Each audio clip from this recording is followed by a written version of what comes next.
Yeah, choose, talk. Let's be controversial. I've been to your restaurant, but can you tell us about the cooking there? Like, for example, do you use a lot of age-old traditional recipes or?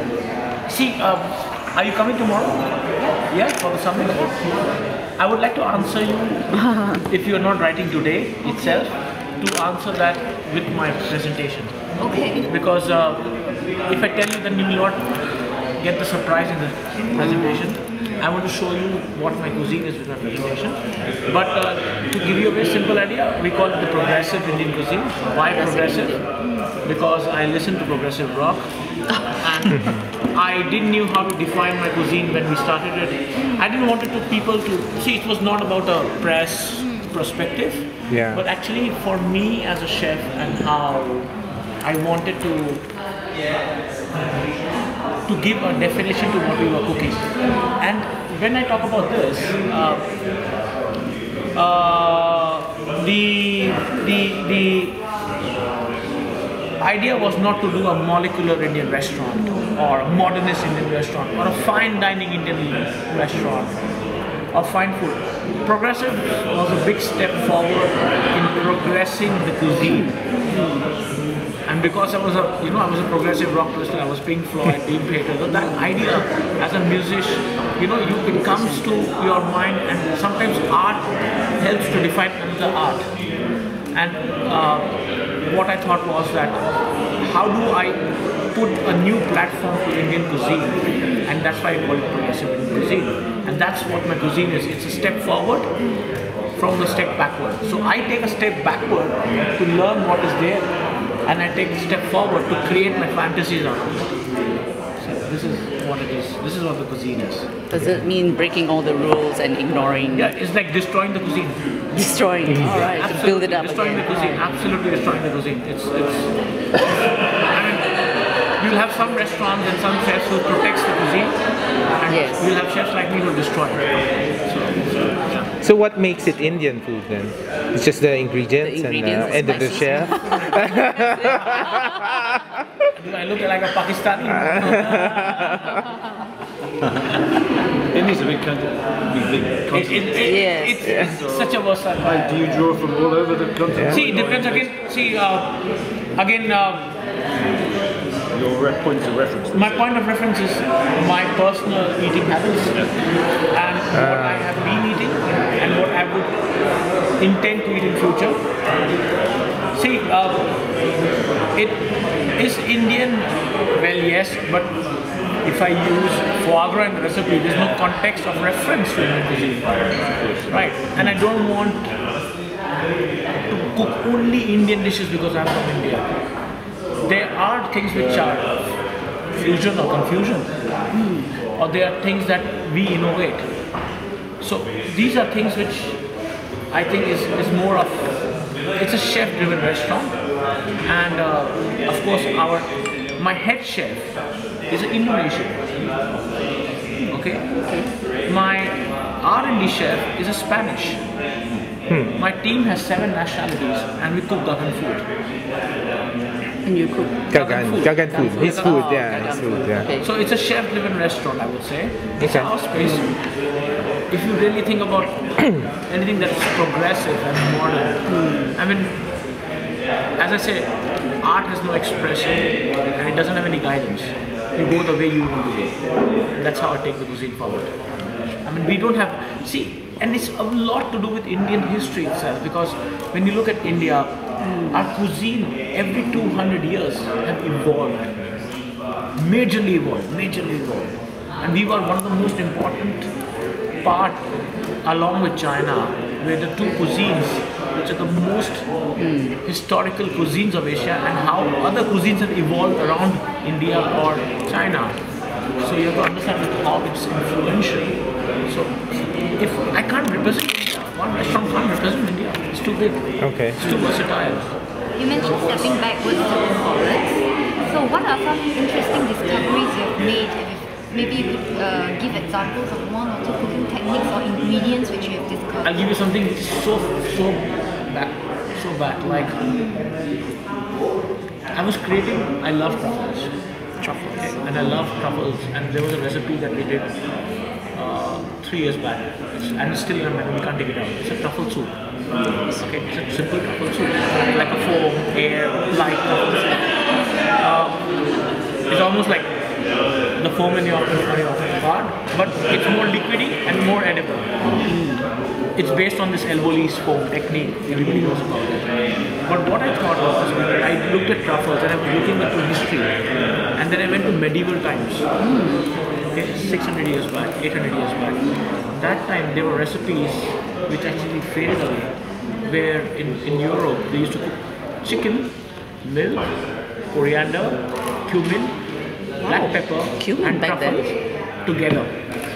That was medieval cooking. Yes. Cumin and coriander back then? Oh. Yeah, and I was shocked exactly like you when I read it. Oh. So I cooked it. And when I got the flavors, that's exactly my soup today. Without the chicken. Because I Without want to the keep it chicken. vegetarian. Oh. I put some mushrooms into it. So my mushroom stock in my restaurant is full of cumin, coriander, green chilies, garlic, onions. And then we put truffles into it. White truffles. Is that bizarre? No, because that is something which I learned from medieval cooking. I don't have a time machine where I can go back to time, right? I don't have a time machine, no? I can't just go back 600 years back and taste something and come back.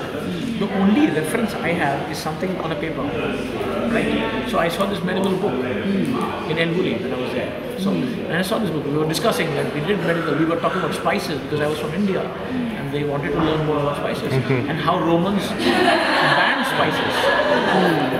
Banned spices. Mine's bad. The banned spices. Because spices is similar like the tea and opium war. It was becoming too expensive. People were spending more on spices rather than gold. I was in Kerala when spices started, right? The spice trade in Kerala. And Portuguese were the most important people for the sea trade from the spice route or the silk route that happened.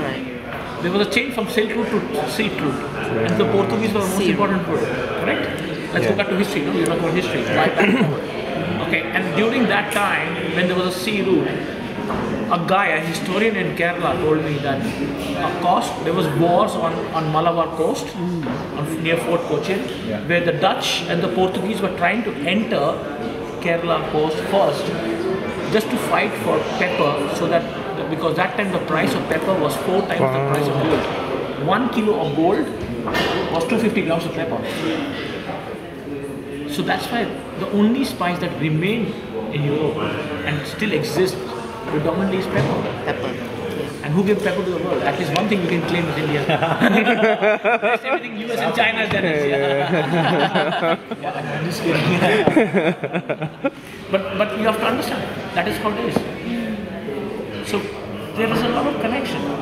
Now, that's why I said, how do I justify using truffle? I can't. But I love the ingredient. But the original recipe didn't call for truffles, or did it?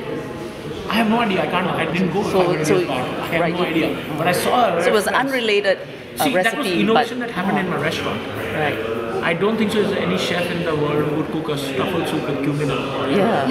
Yes, it's absolutely blasphemy to truffles. It's normally left alone. Yeah. But when you come and taste in my restaurant, it's the most wonderful soup you'll ever have. So what's It burns you up. It gives you burns. flavor first, and the pepper burns you here. So it doesn't obviously overpower, but it allows it to work in contrast. That's how it is. Because pepper is never on tongue. Pepper is on throat. It makes sense. So, Interesting. I mean, I can talk about every recipe. Yeah. Hi. Hi, Colin Troy from Hi. Gulf News. Colin. Nice to meet you. Hi. How's it going? Good. So what's the reaction been in India to your kind of overturning the rule book of classic Indian cuisine and just doing things completely differently? Has there been some sort of pushback or traditionalists? Or? Not to be arrogant, but to be proud and to be recognized. I've got the people's love, and that is most important.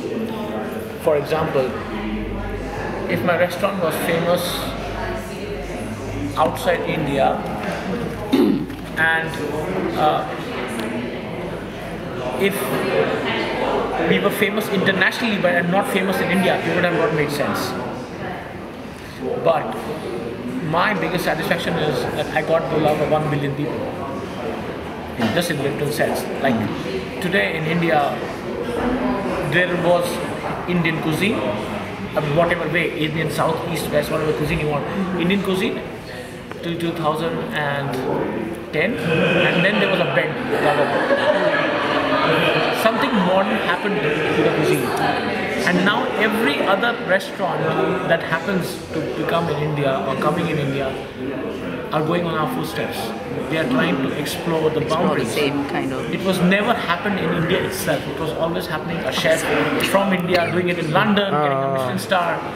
But the recognition that we got and how fast we got, and the biggest success was when Indians come to a restaurant and they love the food. Sorry.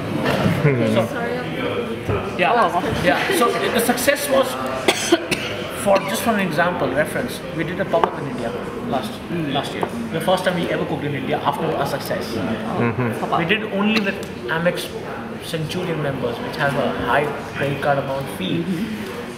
We sold out the event the moment it came online in 15 minutes. 15 minutes. Where was that? It was in Four Seasons and in ITC. In Mumbai. ITC Delhi and Mumbai, the Four Seasons. The event sold out. Even the owners of Four Seasons could not get a table. So that is my popularity. And it was not only that. Then we did a food truck in India, and we did the same food to prove, because there were some bloggers who were criticizing the price of the amount of it. So I said, okay, let's challenge. So we called the national TV. We took a Bollywood star, so we got some attraction. And then me and him, he's a good friend of mine. We were cooking the same food that we cooked in the pop-up, but in a food truck, parked in a financial stock exchange, and the drivers and workers and laborers were eating it. And we had fun. It was captured in national television. Wow. And they loved it. So it's not about the rich, the niche who wears a good watch. Right. It's about a person who can't even afford it and still loves it. And that was the biggest success for me. Thank you. Last question, can you share observations of like the dining scene in India or in Bangkok in the last 10 years? Like the three Observation in India is good. changes. In Bangkok is again very good, but the problem is like I hope there are more Asian chefs cooking their own regional stuff. The problem is we are too westernized, and we're getting even more westernized. No, this is the problem with restaurants. When you often see Thai chefs cooking French food, Italian food, you often see this French bistro concepts, industrial look. It's becoming too often and too common. Every other restaurant that you see is this or that. Same is happening in India. So the thing is, we are losing the young talent who are not cooking. We were not born eating French food or French wine. Please understand. We just learned it through our culinary background. And then what are we losing? We are losing our taste. We are losing what we've eaten. Something that we ate at the age of 4 or 5. You're from Singapore. Where do I get the best laksa? We were just talking about it. Sungai Road Laksa. Yeah, like yesterday I was at Bacchanalia and I was asking the guys, where do you get the best local food? They were like thinking 5 minutes. And I asked them, is there a Singaporean chef who has done any twist to Singapore cuisine? There is Willin Low. Willin Low, I heard only one name. So that is what I'm saying. Is one in such a big population of other restaurants. Yeah. Sorry. Yeah, sorry. Yeah. Thank you. Thank you. Right. Awesome. Thank you.